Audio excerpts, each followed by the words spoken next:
welcome to Whispers of Ink.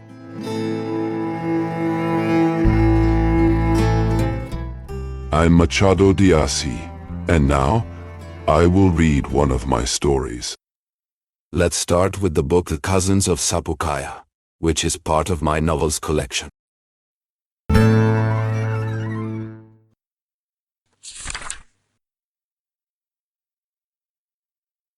Chapter 1. I was standing outside the church, waiting for my cousins Claudina and Rosa to dip their fingers in the holy water before heading home. They had come all the way from Sapucaia for carnival and ended up staying 2 whole months in the city. I was the one responsible for taking them everywhere, Mrs.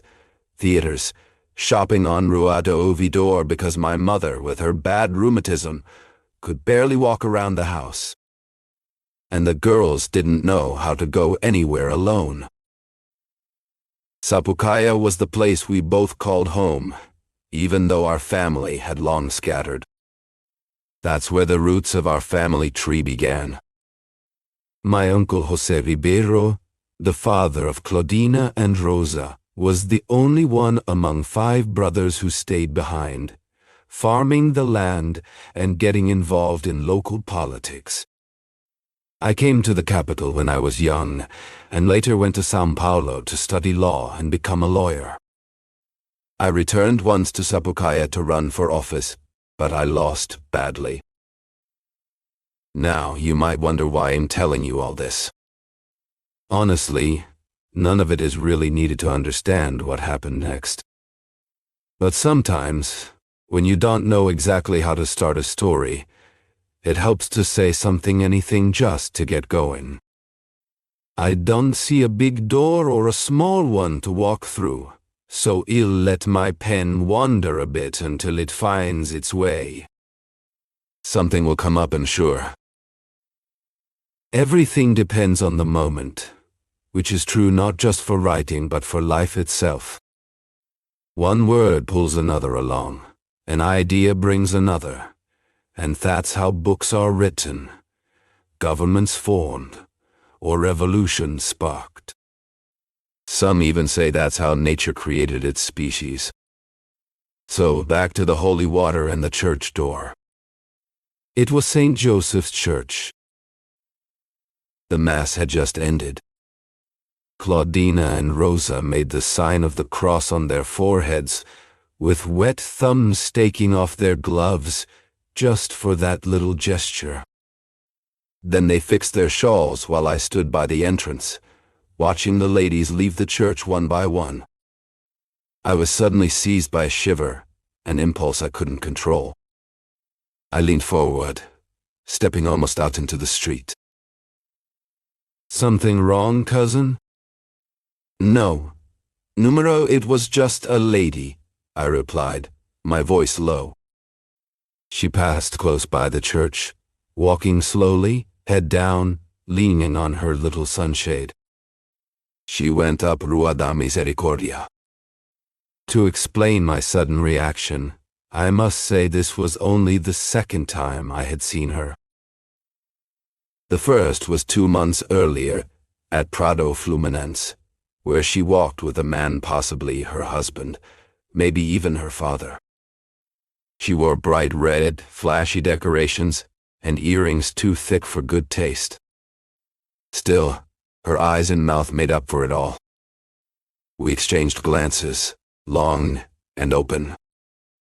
If I told you I left that place in love, I wouldn't be exaggerating, you'd stake my soul on it.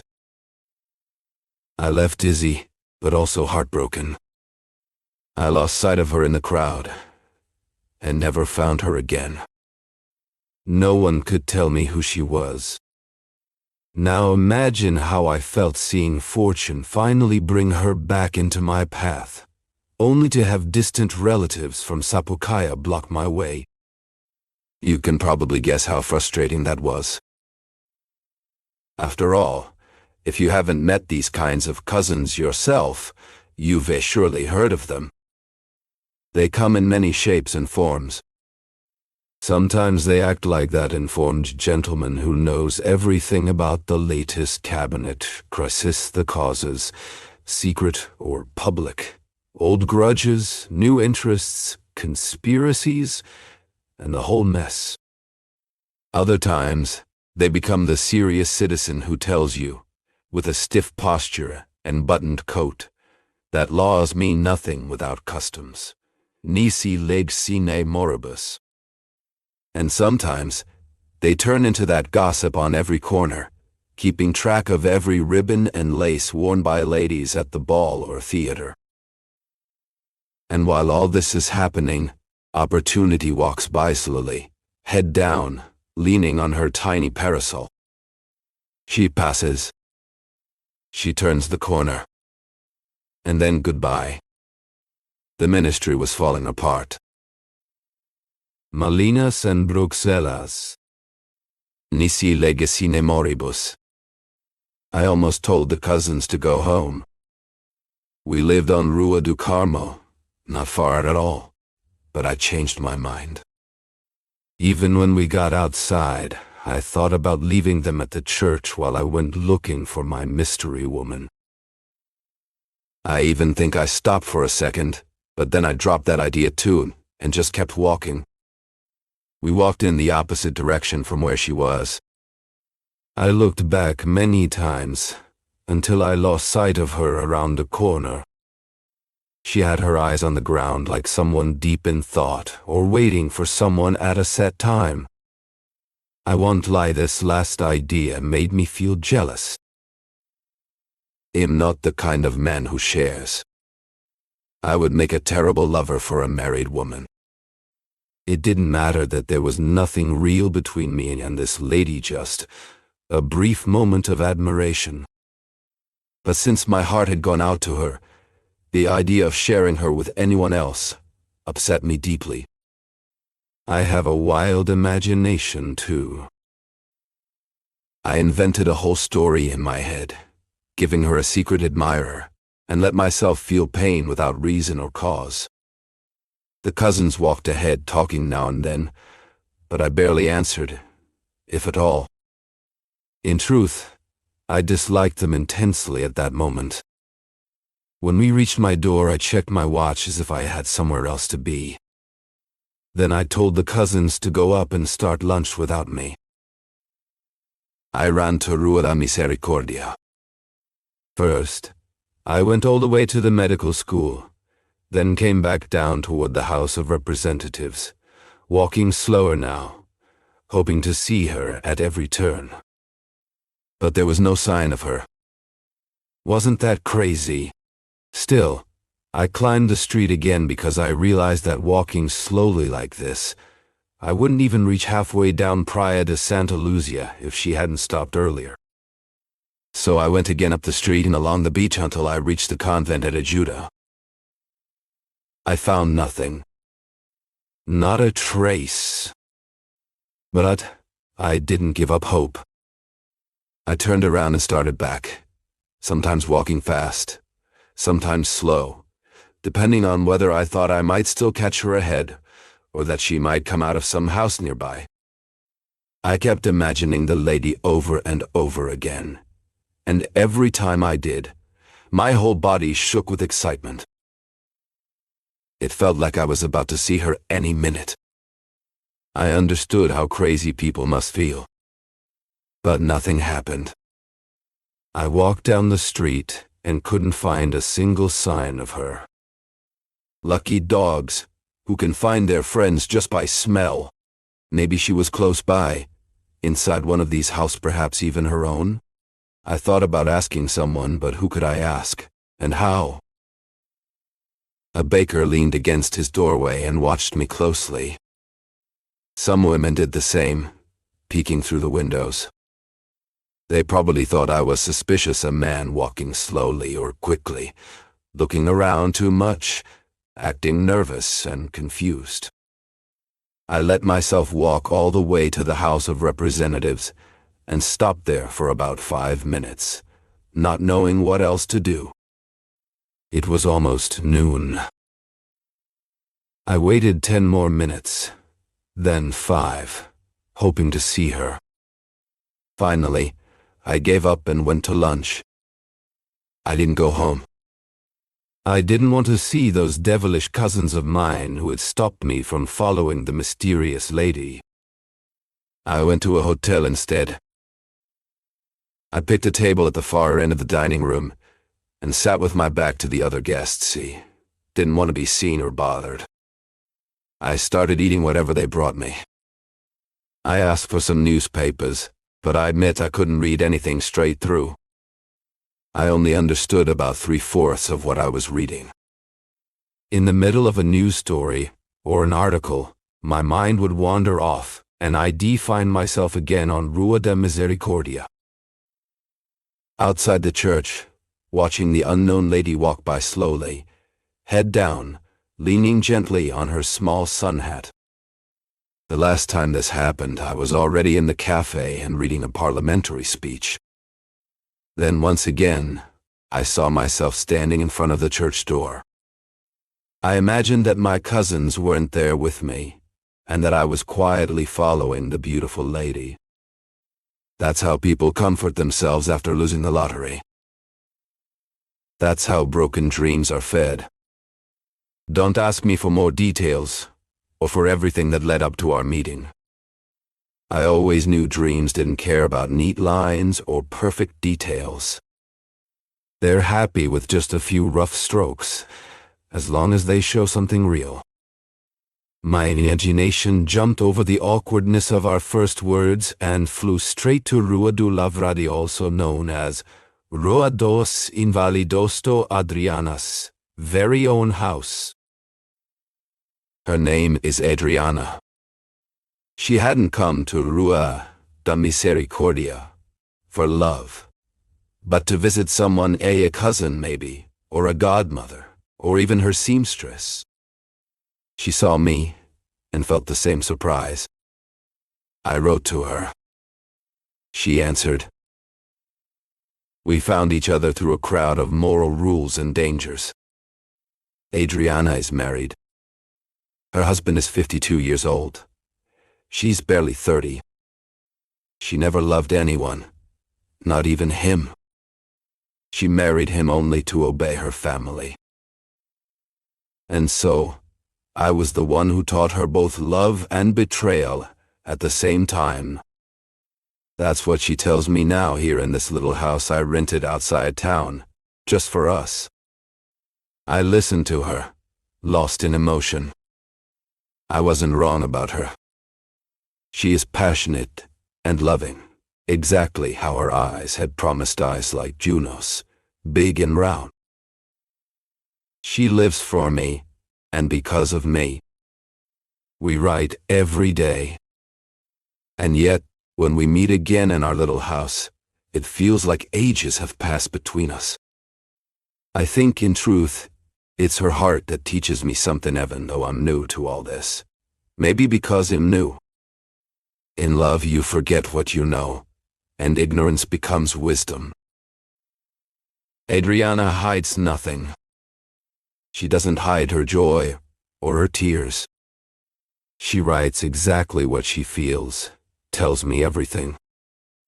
She shows me that we are not two people, but one single being, created by God along with the sun and flowers, the paper and ink, the mail and the closed carriages. While I thought about all this, I must have finished my coffee.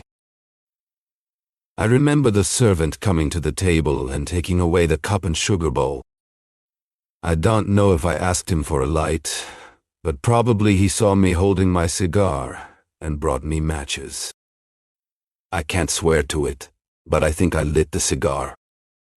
A moment later, behind a soft veil of smoke, I saw the gentle and strong face of my beautiful Adriana resting against the sofa. I'm on my knees, listening as she recounts the latest fight with her husband. He already suspects something's wrong. She goes out often, gets distracted, lost in thought, and then shows up either sad or cheerful for no reason at all. The husband has started threatening her with what, exactly? I tell her that, before anything worse happens. She should just leave him and come live with me. Openly, completely. Just the two of us. Adriana listens, thoughtful, full of the temptress, seduced by the devil who whispers from outside the very things her heart is saying inside. Her fingers gently stroke my hair. Yes, she says softly. Yes. The next day, she arrives alone, fully decided, without her husband, without society, without guilt, just herself. And we left together to start our life. No show-offs, no hiding. We pretended to be foreigners, which in truth we kind of were. We spoke a language no one had ever heard before, made only for us. All other love stories until then had been cheap copies. We were the real thing. For the first time ever, this divine manuscript was being printed, a thick volume, divided into chapters and paragraphs as often as hours passed in a day or days in a week. Our style was stitched from sunlight and music. Our words came from the finest pieces of every other vocabulary. Every sweet or passionate word ever written had been taken by the author to create this one-of-a-kind book, a book with no index, because it never ended. No margin so boredom couldn't scribble its notes there. No bookmark ribbon because we never wanted to stop reading each other. A voice pulled me back to reality. It was a friend who had woken late and came to join me for lunch. Even this other cousin from Sapucaia couldn't keep me dreaming much longer. 5 minutes later I said goodbye and left. It was already past 2 o'clock. I hate to admit it, but I still went to Rua da Misericordia. But I must tell the whole truth. I went and found nothing. I returned the next days too, wasting time and gaining nothing else. Finally, I gave up on the adventurer, at least agreed to wait for fate to decide. I found myself dull or ill in the eyes of my cousins. I never told them otherwise. After 8 days, they left, without leaving behind any longing. I said goodbye to them as if shaking off a bad fever. The image of my mysterious woman stayed with me for many weeks. On the streets I made mistakes more than once. From afar, I would spot a figure that looked just like hers. I'd hurry toward it, only to be disappointed again. Soon, I began to feel ridiculous. Yet, now in a moment, a shadow on the horizon, me old worry, returned. Eventually, other concerns came along, and I forgot all about her. At the start of the next year, I traveled to Petropolis. I went there with an old schoolmate, Oliveira, who had worked as a prosecutor in Minas Gerais but had recently quit his job after receiving an inheritance. He seemed cheerful, like back in our college days. Still, every so often, he fell silent, looking out from the boat or carriage, lost in thought, as though feeding his soul with memories, hopes, or dreams. At the top of the mountain road, I asked him which hotel he was heading to. He replied he was going to a private house, though he didn't tell me where. In fact, he changed the subject. I assumed he would visit me the next day, but he never showed up, nor did I see him anywhere else. Another friend mentioned hearing that Oliveira had a place somewhere near Renania. None of this would have crossed my mind again, if not for something I heard a few days later.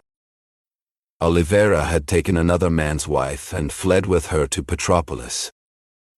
They gave me the husband's name, and also hers. Hers was Adriana. I admit that even though I had invented the other woman's name, I shivered when I heard it. Could it really be the same woman? Right away, I realized how much I was asking of chance. It is already a lot for Faye, the poor clerk of human affairs, to tie up a few loose ends here and there. To expect it to reweave everything perfectly, with exact names and dates, is to leap from real life into fiction. That was what my good sense told me. And yet, it never spoke such serious nonsense before, because those two women were, in truth, one and the same.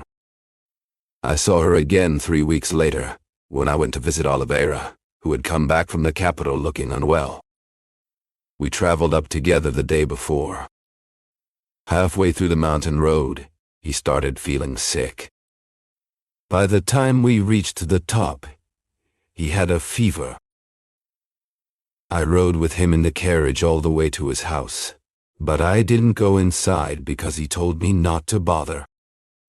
Still, the next day I went to check on him, partly out of friendship, partly because I was curious to meet that mysterious woman. I met her. It was her. She was my Adriana, the only one. Oliveira got better quickly, and even though I visited him often, he never invited me into his home again. He just came to see me at my hotel. I respected his reasons, but somehow they only brought back my old worries. I thought that, aside from concerns about propriety, he might feel a jealousy born of love. And both feelings could mean she had rare and deep qualities of heart and mind. That alone was enough to unsettle me. But the idea that her passion for him might be just as strong as his for her, the image of this couple acting like one soul in two bodies, it filled me with envy. I tried everything to get back into that house. I even mentioned some rumors I had heard, hoping it would help. He smiled and changed the subject. The season in Petropolis ended, and he stayed behind. I think he came back down to the city in July or August. By the end of the year, we ran into each other by chance. He seemed quieter than before, troubled. I saw him a few more times, and while he hadn't changed much, there was now a deep line of sadness on his face. I assumed it had something to do with whatever had happened between them. And since I'm not here to fool anyone, I'll admit I felt a small thrill of pleasure. It didn't last long. That's just the devil inside me, the one who likes to twist my face in ugly ways. But I punished him fast, and replaced him with my angel, the one I also carry, who felt pity for that poor man, no matter what had made him so sad. He told me one day, when I impulsively asked what was wrong that had changed him so much. "What do you mean? What's wrong?" he said, raising his eyebrows. "Imagine that I bought a lottery ticket and didn't even have the pleasure of winning nothing. I got a scorpion instead." And when I frowned in confusion, he added, "Oh, if you only knew half the things that have been happening to me. Do you have time? Let's go for a walk at the public garden." We entered the park and strolled down one of the tree-lined paths. He told me everything. It took him 2 hours to unwind an endless string of miseries. From his story, I could see clearly. Two incompatible souls, tied together by love or mistake, fed up with each other but condemned to live together and hate each other. He couldn't leave her, but he couldn't stand her either. No affection, no respect, only rare and shallow moments of joy, a life completely ruined. "Ruined," he repeated, nodding firmly. "That's the word. My life is ruined. You remember our old plans from college, don't you? You were going to be the Empire Minister, and I, the Justice Minister. Well, keep both jobs for yourself. It'll be nothing, Absolutely nothing. The egg that should have hatched into an eagle won't even produce a chicken. It failed completely. I've been stuck like this for over a year and a half, and I can't find any way out. I've lost all strength. 6 months later, I found him anxious and desperate. Adriana had left him to study geometry with a student from the old Escola Central. That's probably better, I told him. Oliveira looked down, embarrassed. He said goodbye and hurried off to find her. Some weeks later, they reunited. People said they exchanged final words, then forgave each other in the end. That's when I started visiting them more often, secretly hoping to separate them. She was still beautiful and charming. Her manners were elegant and sweet, but clearly learned, not natural. Her gestures and expressions carried a hidden intention to attract me, to pull me in.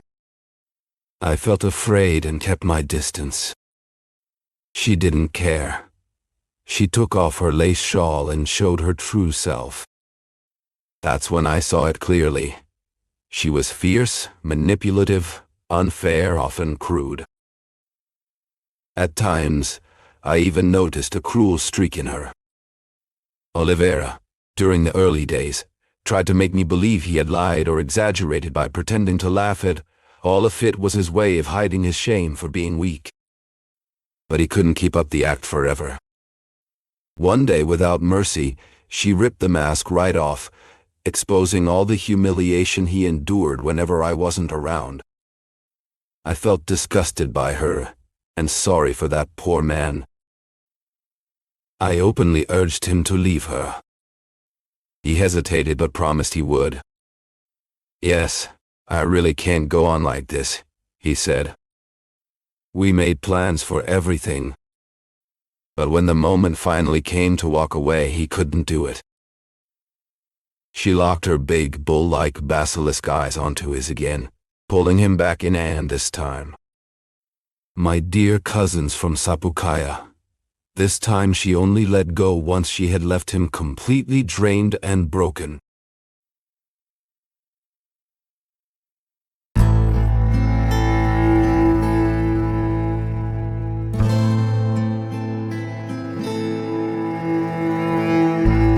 Thank you for listening so far. If you enjoyed this video, don't forget to like our channel and click the bell to be notified whenever a new book is read. Have you heard of Machado de Assis? Machado de Assis, born in Rio de Janeiro in 1839, is considered one of the greatest writers in Brazilian literature and a master of psychological realism. He was a novelist, poet, playwright, and short story writer whose works explore the complexities of human behavior with irony, subtlety, and deep introspection. Among his most famous novels are Dom Casmurro, which questions truth and memory, and the posthumous memoirs of Brás Cubas, a satirical narrative told by a deceased man. Machado's literature often reflects the contradictions of Brazilian society, addressing issues like race, class, power, and identity in a sophisticated yet accessible style. Despite being born into poverty and facing racial prejudice, Machado de Assis rose to become the president of the Brazilian Academy of Letters and a symbol of literary excellence. His sharp wit and profound observations about society and the human soul make his works timeless and universally relevant. Today, he is recognized not only as a Brazilian icon, but also as a world-class author whose legacy continues to influence generations of writers and thinkers. Machado de Assis shows us that literature can be both elegant and critical, intimate and universal, humorous and profound. His stories remain as powerful and thought-provoking today as they were more than a century ago. Machado is a treasure of world literature, and through his voice, we discover the infinite layers of the human experience.